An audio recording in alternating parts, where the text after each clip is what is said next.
So today, our guest is Susan Stella. Susan has done literally everything as it relates to investor relations. She's done in-house, she's done outsource, she has done it on the GP side, the LP side for industry association.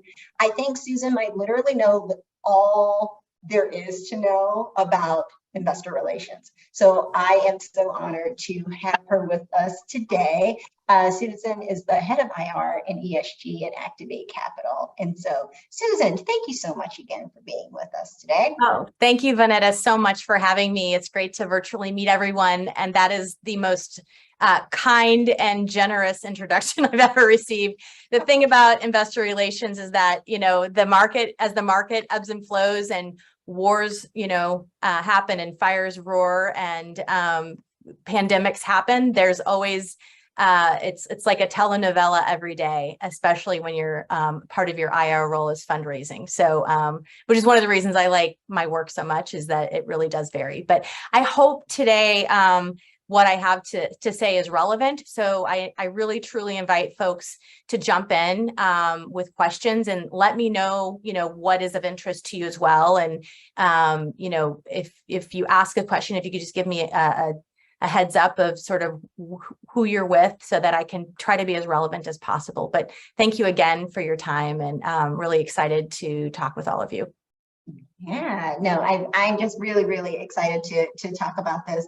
And largely because I find IR such an interesting space in the sense that this is where the investments and the story of a firm really collide. And I think it is ultimately keeping relationships with your stakeholders, with your LPs, with your communities is how you keep your firm sustained.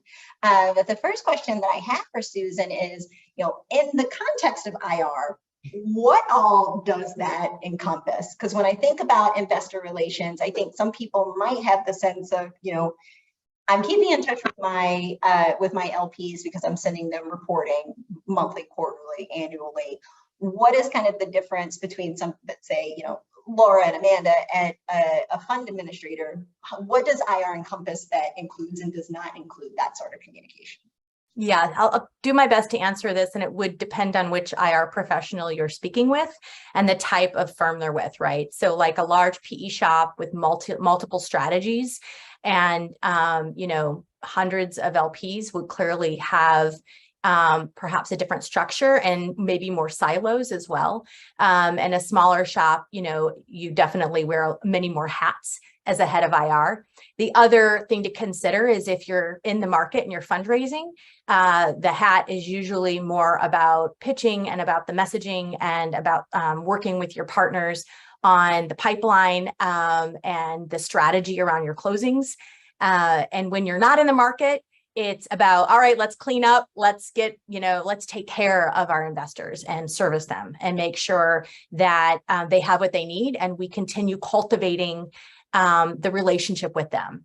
Because the best time to raise capital is when you're not raising capital, right. Frankly, no matter what size of fund you have. So I would highly recommend keeping that always in mind, even though for some, it's like you're so exhausted after raising a fund. It's like, I don't want to think about the next fund, but I recommend thinking about actually several funds forward. And I think your investors will want you to do that too. In a nutshell, an IR head, again, speaking more from my experience working predominantly in venture and growth, I handle everything from day-to-day inbound questions and requests from our LPs. It could be, I just sent out an investment announcement, which is one of the things I do. And an LP comes back and says, oh, I want to, I'm interested in co-invests. So could you keep me updated? And so then I would go to our deal team and, make sure that we do a lot of co-invests. So that would be something. Or, oh, Susan, when are you going to be when's your next fund? When are you going to be raising your next fund? I have a client that's interested. Or it's, hey, I'm coming to San Francisco and would you help me set up some meetings? And by the way, is there a good restaurant that you recommend? So it's everything. It's kind of soup to nuts in that regard. I also oversee our quarterly reporting, and that's in tandem with our deal team and our head of finance, our CRM management and the LP pipeline. So again, that varies whether we're in the market or not. And as part of that, I also coordinate and manage a weekly IR and marketing meeting. And that typically sits in a lot of firms I've seen, as well as it sits on that Monday meeting day. So I also partake in all of our IC meetings so that I can stay definitely on point with where we are on our deal side, so that I can address that not only with our LPs on what where we're investing and how we're investing, but also the dynamics of our team, because LPs are investing in your team. And it's really important for me to keep my eyes and my ears open on our culture.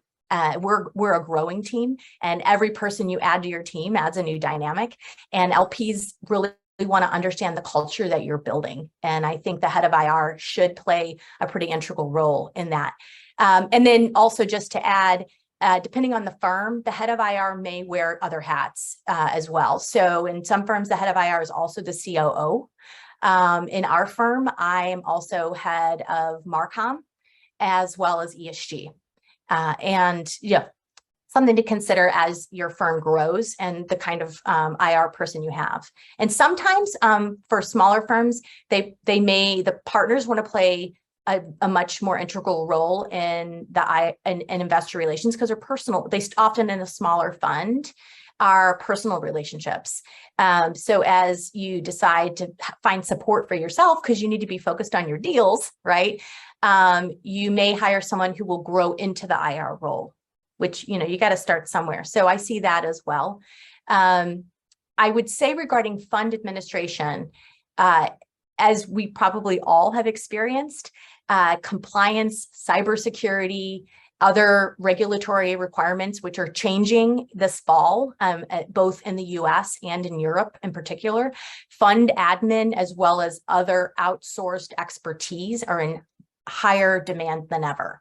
So, you've got to think about your IT and compliance as part of this, even if you're a smaller firm. And if you're looking at institutional investors, they're going to expect you to be thinking about your cybersecurity plan if you're going through an operational due diligence program.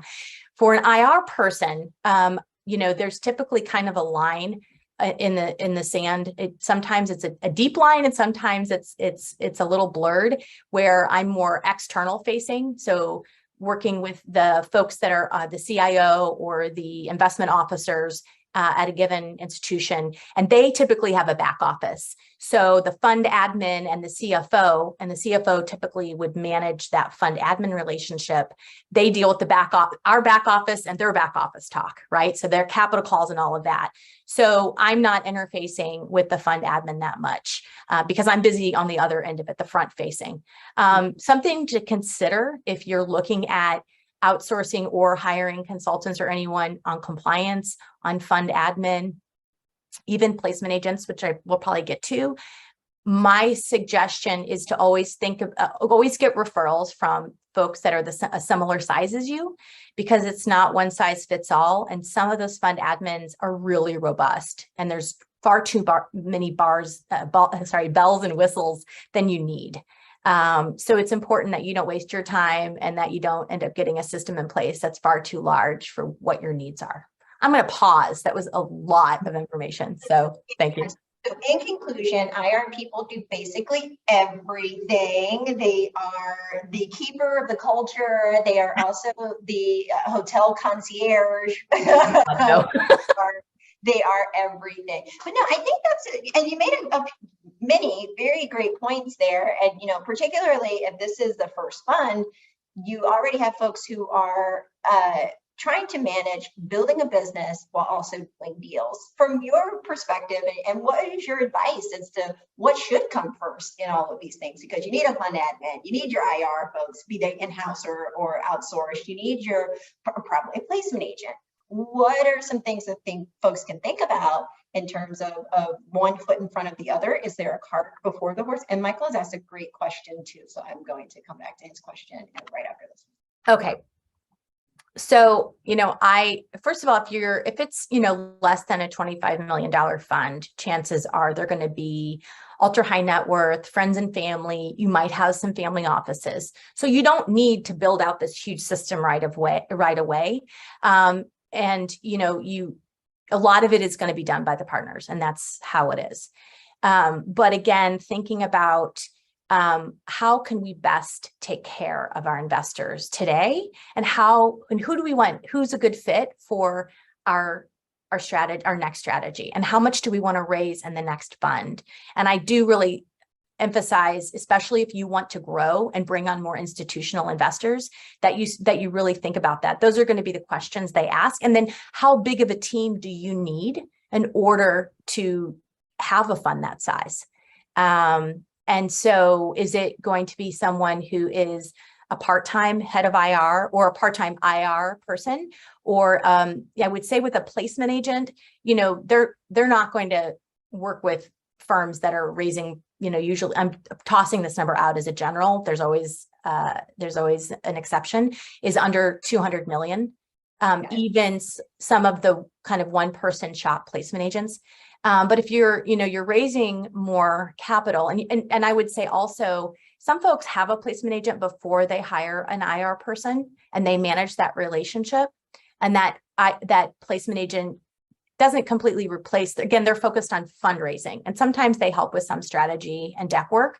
But a lot of times, your IR person is actually working with and partnered with that placement agent. That placement agent is an extension of your IR role, especially in Europe, where the regulatory and fundraising environment is so different. And again, it's changing and evolving, and it's hard to stay on top of all of that. So I would just really encourage you to not wait to think about those different roles, when you're already in the market, even before, pretty early on, even pre-marketing or in pre-marketing, because your IR person is going to help you in pre-marketing. That's, again, the best time to raise is when you're not raising, but also it's a lot of organization when you're trying to also diligence deals. Right. So you got to find that balance. A lot of people I know, kind of within the first couple of funds, if they're smaller, they hire like consultants or, again, outsourced folks part-time, and then evolve either those people or grow and increase their team, just like you would with your deal team as well. That makes sense. And I am going to get to Michael's question because it was a great one, but you're saying that makes me think more about the relationship between the investment folks, the GPs, and the other people on the team, especially the IR folks. And obviously, folks, everyone's working together. You all got the same goal. But can you tell me can you describe a healthy relationship between the investment team and the IR team? What does that look like? Yeah, I have my ideal, and I frankly really love my relationship with our team. We have a very flat team, which it works really well for my style, which again is different for different folks, and also kind of comparing it. So again, and I'm generalizing slightly, so my apologies, but for a big firm, you may have more silos, right? So a deeper line in the sand, as I was mentioning, because they're multi-strategy. So in order to get everything done, you may have a head of IR, but then you have multiple IR managing directors overseeing those different strategies.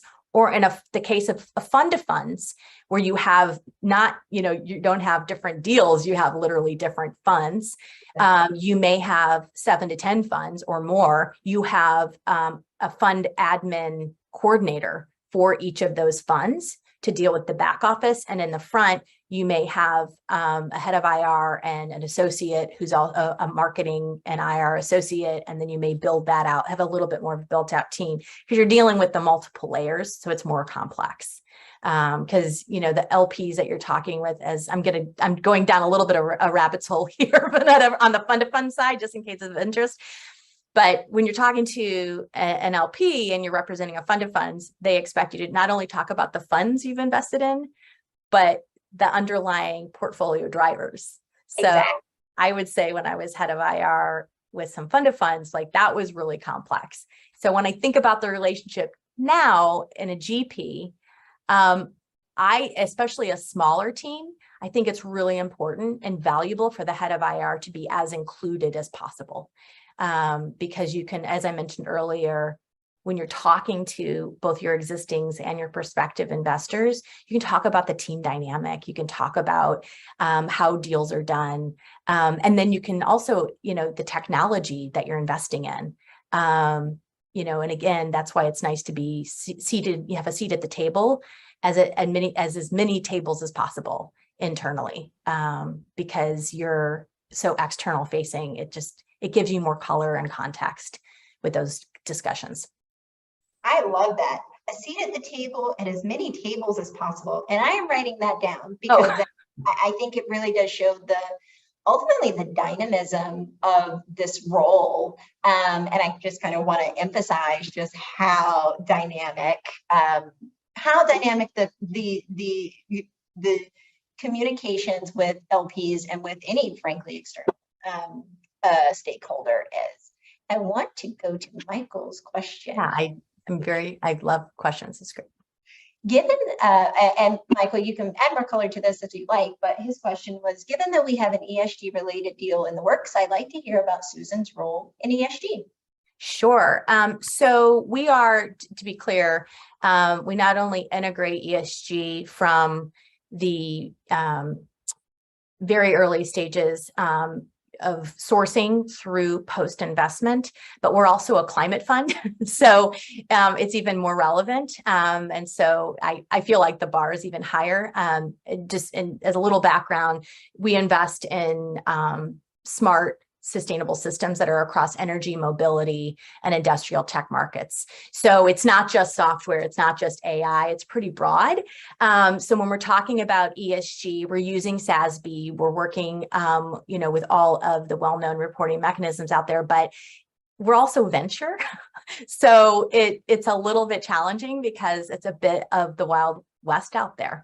But we are publishing this fall an inaugural ESG and impact report. And as part of that, which feeds into my original comment, which is, again, from sourcing all the way to post-investment, we use an ESG scorecard. We have ESG terms in our term sheet, and we keep integrating more and more. It gets tricky though, because, we are investing in Series B through Series D, some E, and our companies are at different stages of their own reporting, right? They're busy building a business, and some of them have a head of ESG in their own firm and some don't. So part of what I do is working closely with the companies, and especially post-investment. Our deal team is working closely pre-investment and early on in the investment stage, but I'm working closely with them to conduct an annual ESG survey, which feeds into our inaugural report. And so again, it's a little bit of a work in progress. It's everything from, high level, mostly scope 1 and 2 to DE&I, right? The impact, like how many women sit on their boards, what is, is it how many minorities are on their team, to, you need help writing your DE&I policy, I'm here for you. So sometimes it's rolling up your sleeves and like supporting them with templates. And sometimes it's, supporting the deal team early on and being like, oh yeah, that would be, I think this is a deal where they fit, what we look for as an ESG deal. So I'm happy to also chat offline if you want to dig in and send you some more information, because it's something that's near and dear to our team's heart, and it's an everyday part of part of our culture. So. No, thank you so much for that question, Michael. And even more, as all of these conversations always get me thinking, and especially with your background, Susan, and given the complexity of the work that you have talked about, IR and adding ESG on top of that, how would a manager go about finding someone who, is not the unicorn that you are necessarily, but someone who's going to... I'm blushing, so please. Thank you. I'm blushing. Thank you. It's time to make everyone feel great about themselves. But no, do they go about finding, really talented people to be the keeper of their culture, to tell their story and to, take care of their LPs well? How do they go about finding folks like that? Yeah, I mean, at the end of the day, it's a relationship role. So in an ideal world, you would find that person through your network, right? So, and also again, depending on what type of IR person you need, right? So if it's somebody, you want a senior person who can bring new investor relationships, versus, or maybe it's someone who actually has some overlapping relationships. You know, in an ideal world, it would be one of your LPs that actually refers someone to you.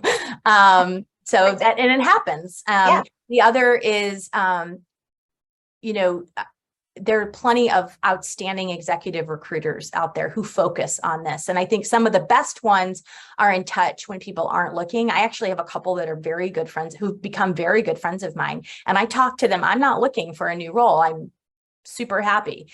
But I love talking to them because the really good, smart ones out there know what's going on out there in the market. Their eyes and ears are in, and their hands are in different, you know, very different kind of networking circles. And so they are really aware of who may be looking. And they ask me like, oh, I have this really cool role. Do you know someone who's interested? The other is, you know, you could always reach out. I mean, I'm always open to it. Like if someone's like, hey, I'm raising a fund too. I'm looking for someone, like, you know, you're based in the Boston area or you're based in San Francisco. Like, do you know anyone interested? But I would say in general, it's a bit of an insular type of world that we're in. So I think if you're looking and you start asking around, people may have ideas. But I think it's also important to think about folks who may not have know about that type of role, and they might be a really fantastic fit too. Exactly. I think, you know, helping cultivate someone into something is a great opportunity too. So. I agree. And I think that's a great route to take, especially if someone has kind of grown up with you, particularly if they've been there from the beginning, from that fund start, and they can tell the story themselves because they've seen it. I think that makes for someone who's going to be extraordinarily well qualified to take care of your LPs. I will say that like this particular time in the market, like almost every role in our investment world business, it's really hard to get new talent, and so it's pretty competitive out there to find folks. So. But I have a question. Yeah, go ahead, Ryan. What's your question? So first of all, Susan, thank you for gracing us with your time. So I am the director of investor relations for my own independent LLC and a small independent home builder here in DFW. And so what I am finding is that I part of my job, you know, showing people where the best restaurants are, concierge services, but when it comes to like the money part, like my main two job functions are, one, find the deals in regards to off-market real estate, and two, you know, help raise the capital. But what I'm finding is it's the fun part of my job, if you will, because it's a lot of learning on the fly. What I'm finding is that when I have to speak to people in regards to like the return cycle on, you know, building out a subdivision, or the return cycle on building out a multifamily building or something like that, it's almost like I'm speaking a foreign language to somebody who deals with, I don't know, like hard products, right? Or somebody who's in stocks and things like that. So I'm wondering if you've got any advice for a guy like me. So I work in, you know, the raw land side of real estate. So it's one of those things to where like I have to really paint a picture to people who understand it, but it's still very fuzzy to them, because it's like, look, you spend this money now, you put X amount into it, and then you essentially double your profits or double your money when you sell it off as a finished lot, or when the community is built out, or things like that. But I'm having to like really essentially speak a foreign language to people outside of the money part. And so I'm wondering if you've got any advice for that. And I can add into that a little bit. Yeah, and yeah, it essentially it's how do you translate that? I think that's the beauty of being an IR person, is literally having to speak multiple languages and having to translate this information that could be pretty esoteric about deals, be they real estate, on the buyout side, venture side, and make it sound really compelling. What advice do you have to kind of not so much learn the multiple languages, but to at least be able to translate them into something that's really interesting? Yeah, I mean, I think this drives to the point that you have different constituents that you're speaking to who definitely have different levels of understanding of the type of investment strategy you have. And I think it's important to, we just chatted about this yesterday, to customize your deck and your messaging to those different constituents. So for our, kind of using my firm as an example, we invest in climate tech, and the level of understanding of that, a lot of folks are adding new climate tech buckets, right? But sometimes we sit in hard assets, and sometimes we sit on the venture bucket. So sometimes we're sitting just talking to a prospective investor, and they invest in venture, but they don't necessarily have climate tech. So why us? Why invest in climate tech? Why is it important? And so, what I typically do is a combination of, first of all, like identifying that at the very beginning, and then having a really short, crisp deck that is maybe higher level, right? And I love case studies, like telling a story. And, depending on who you're talking with, maybe there's one of your investments there, right? Like one of the CEOs that your world is totally different than I think mine. So I acknowledge my lack of understanding. I would be one of those, like, it's a growth curve, learning curve for me. But I think if you recognize, and it sounds like you're doing that, is this conversation is going to be a pretty high level teaching opportunity, and recognizing that the sales cycle of getting them from learning what you're doing to actually investing, maybe a longer sales cycle, right? And then plotting out who really, and maybe even deciding I need to focus more on this set of like 10 folks I know have a better understanding, or have maybe a little bit of a background in what our investment thesis is. So it's a shorter sales cycle, and just thinking about your allocation of time and how much of your time you put in to teaching and getting people ramped up, and how many folks you can really target. But I do encourage case studies, storytelling, and then customizing, and not having one deck. It might even be 5 slides, right? The first 5 slides you just flip out, depending on who you're talking with. In terms of synthesizing and what type of information, I mean, that's your expertise in your area. For us, I mean, climate tech, it would be, it could be, maybe we're talking to people who are focused on carbon offset, or maybe they're talking about, how AI, and maybe they have an AI background. So then I would use one of our companies that has an AI slant, and because they could relate to that. But I also do a lot of research, especially if it's a first time pitch, on the person, to see like what are the connecting points. But it's hard. I mean, I totally acknowledge that that when you're having to teach a lot from the start and it feels esoteric to them. So that's the fun part of it, because that's the internal battle I'm having with myself, because now I'm getting calls from like you just said, from people who kind of operate in your space from like a vehicle standpoint. And so like they have the capital and like, look, we'd like to do it.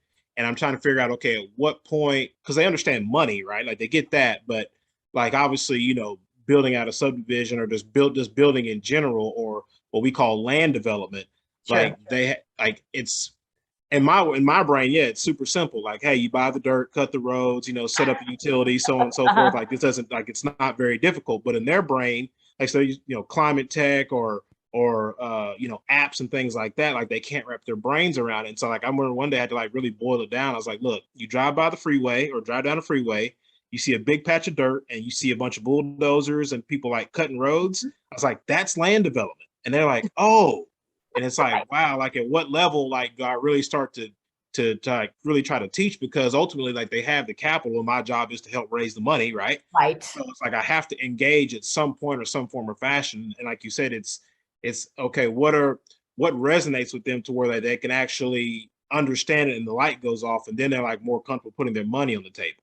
Yeah, And I love this point sorry, Susan, I don't mean to interrupt you, but I love this point of essentially storytelling as teaching. And I think even I hadn't realized the amount of teaching that can kind of be necessary as it pertains to fundraising.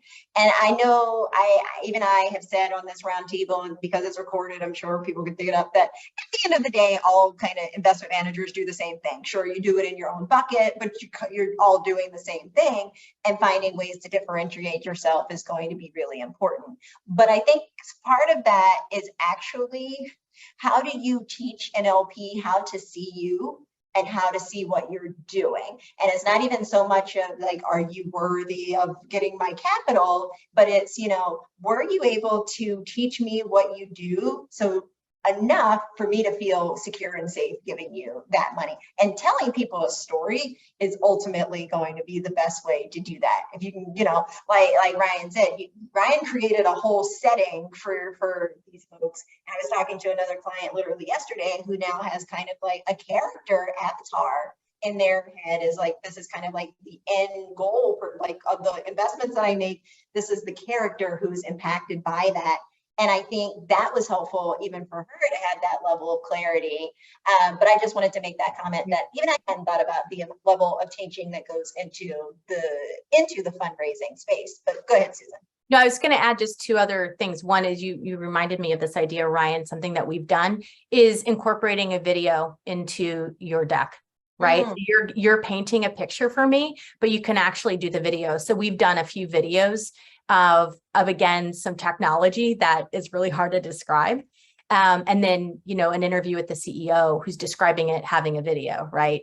So, there's some things you can do by literally showing them as part of your pitch. The other thing is sometimes it's just not worth your time. I mean, if it's going to take that much of your time, and you figured out your strategy of like, these are my key relationships I want to develop, and I think they'll be great investors, and they're, they know, they understand what we're doing, or I think I can ramp them up easily. That's where you need to put your time and energy. It's valuable, right? At some point, you just got to like cut your loss and be like, I don't have time to help them do their market mapping, basically, right? So I think you have to figure out who's going to be a good partner for you too, and where you should put your time and energy as well. And that's okay to be like, let's talk in 6 months. Like, it's just not a good fit.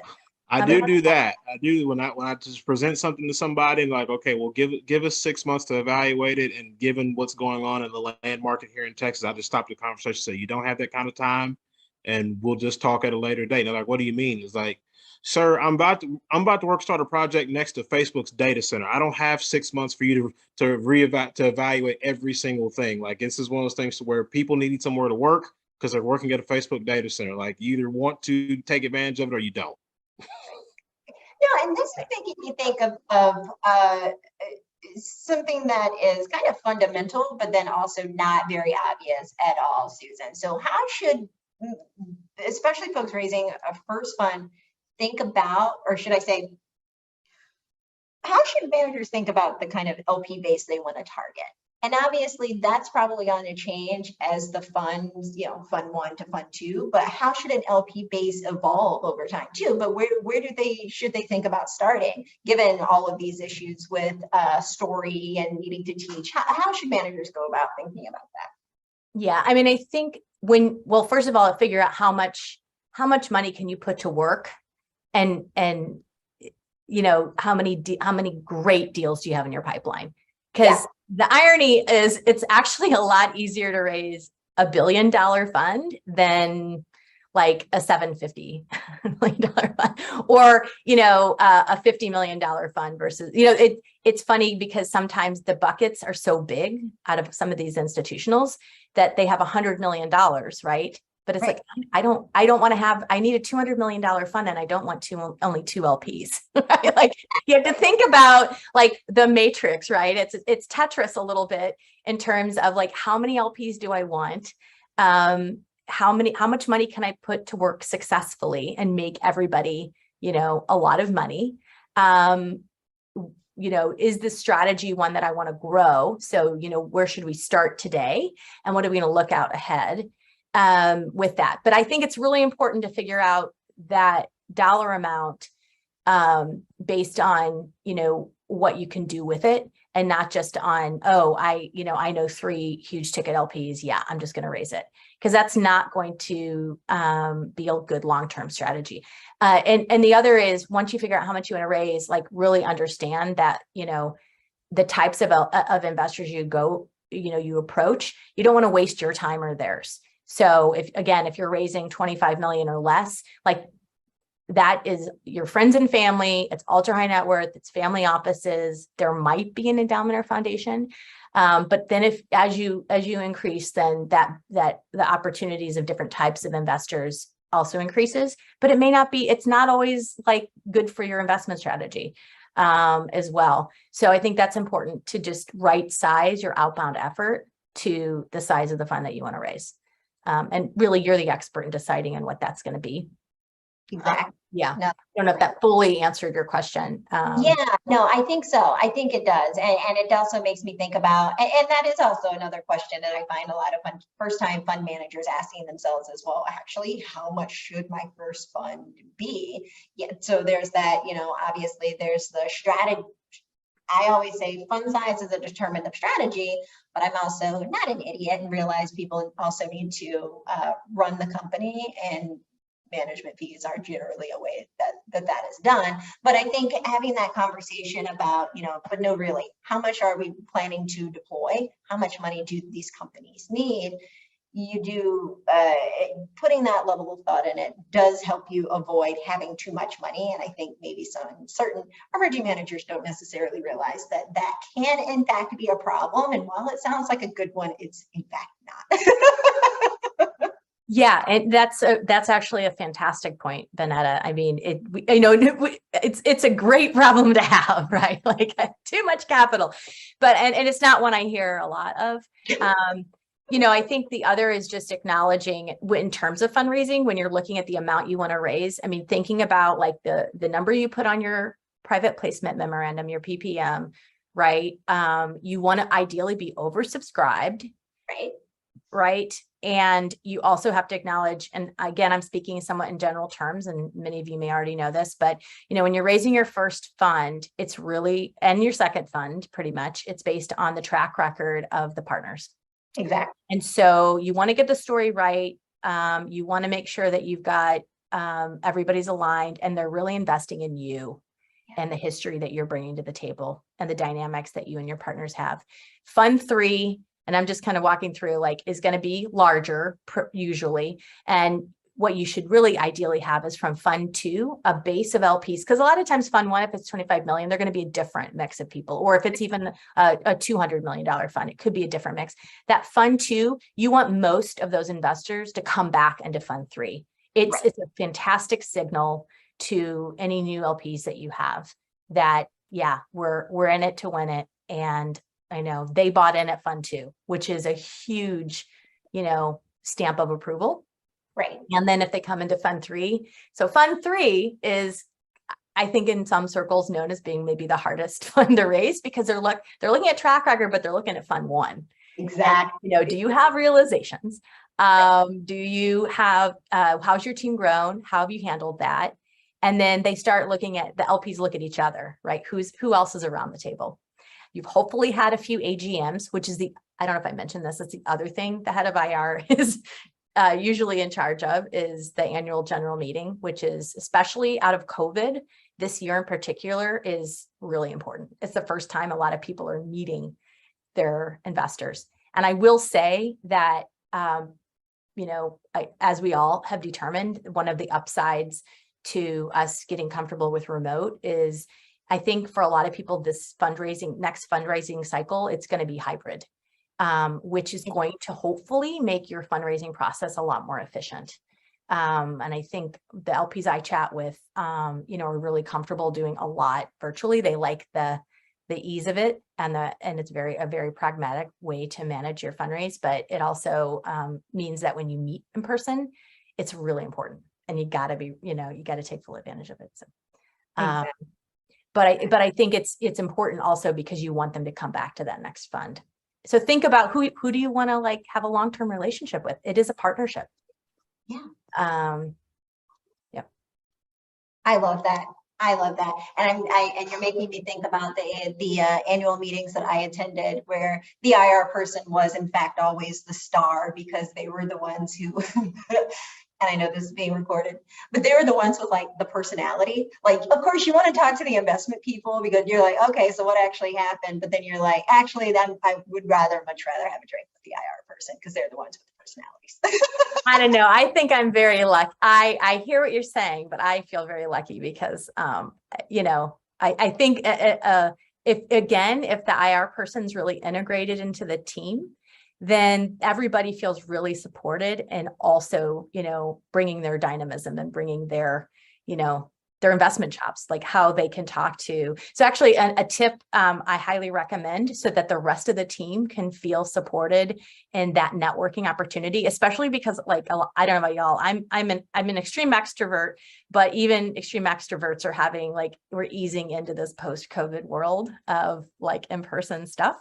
But I recommend creating like a cheat sheet for your team of headshots of all your investors, you know, what fund they're invested in, how much, and just like, you know, I've got some colleagues who are there. I put alma maters down so that it's a connection point, or like if somebody notes a hobby in their bio and I know my teammate has it. So we're actually going through the entire attendee list so everybody's comfortable.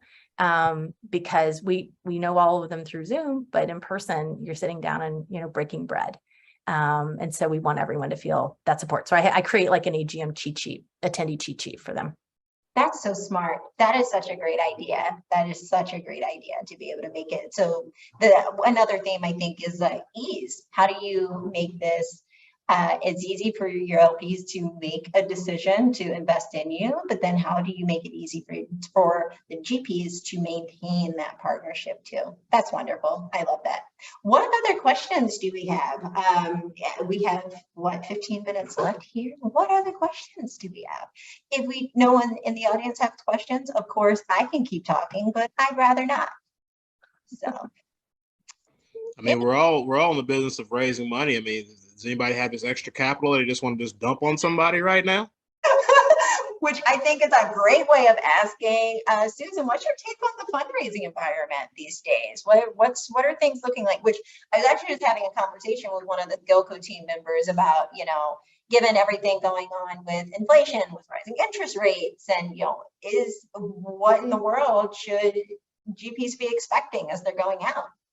Oh, that's kind of a hard question. I was just chatting with a couple placement agents about this too. I mean, it really depends on your strategy and where you're raising capital, right? So clearly climate tech is very hot, literally and figuratively. And so, you know, sorry, it's bad jokes. I have an 8-year-old, so, you know, but my take on that is, you know, there's definitely climate buckets out there that are growing and people are increasing, have increasing interest. So I don't think that's going to go away. I don't. And even no matter what happens, it's going to be front and center. I think that going back to Michael's question earlier, I think no matter what, like even if you're not a climate tech fund, be ready for folks to ask about ESG and impact because they want to understand and people are starting to understand that it can improve the bottom line when you look at all of this. And I would, I think if you're looking at Europe, I'm going to just touch on venture. I think a lot of European LPs have enough exposure to early venture. And so it may be harder. I think, you know, having worked with the number of early venture funds, I think raising early venture can be challenging anyway, because it's a venture bucket, right? When you're talking to a lot of LPs. And to Ryan's point, like when you're talking about early venture is another example of like the story, like why early venture? Why shouldn't I invest in a later stage company and that sort of thing? Like, I think that can be challenging, but I think it's about the storytelling. It's about the track record and the partners and the team, no matter what you're out there with. But I think even though even though it's really volatile out there, I think that, you know, people are successfully raising capital, but it does vary quite a bit depending on what stage and strategy you have. So I see a question in the chat. Can you give me some examples perhaps, Michael, on PE sponsors. Can you hear me? Yes. Okay. Yeah, no, I'm just referring to private equity teams that don't have a fund and fund deals on a case-by-case basis as we do. And I'm just curious, there are some funds and family offices who actively work with independent sponsors like ourselves, and others, for reasons I can't understand, that aren't that interested. But I'm just curious how Activate Capital works with independent sponsors. And you know what I mean by independent sponsors? For the sake of everyone, would you describe what you're referring to? Yeah, sure. We're just we're a team of private equity guys that are doing deals and fund them on a case-by-case basis by approaching the sorts of capital that we deem to be most knowledgeable about a given space where we might be putting a deal together. Like, for instance, our most recent one was in the virtual event space and the transition from in-person to virtual to hybrid. And in this case, we've got a deal in the chemical space that's driven by an environmentally friendly industrial cleaning technology. And so it's always kind of that's why I was asking the question before about ESG. It's a very topical thing that everybody likes to, have on their website, but some people are actively looking for that stuff and some people just kind of talk it. But my question is, for the benefit of everybody who may not know what an independent sponsor is, we used to be called fundless sponsors. Right. And then I think somebody decided that sounded sort of derogatory. So they changed it to independent sponsors. And I was doing this before there was even a fundless sponsor title. When people asked us what we were doing, we're putting deals together. So anyway, I'm just curious about how Activate works with independent sponsors, if they do, because as I said, some do and some don't. Yeah, I don't think we're opposed to it. We entered, our first and second funds with existing relationships. I'm happy to have a conversation offline about it. I think as, we grow, like in our relationships, deepen, then it's, sorry, somebody else is writing something. It's hard to read the chat while Independent does have a more positive spin to it. We are American after all.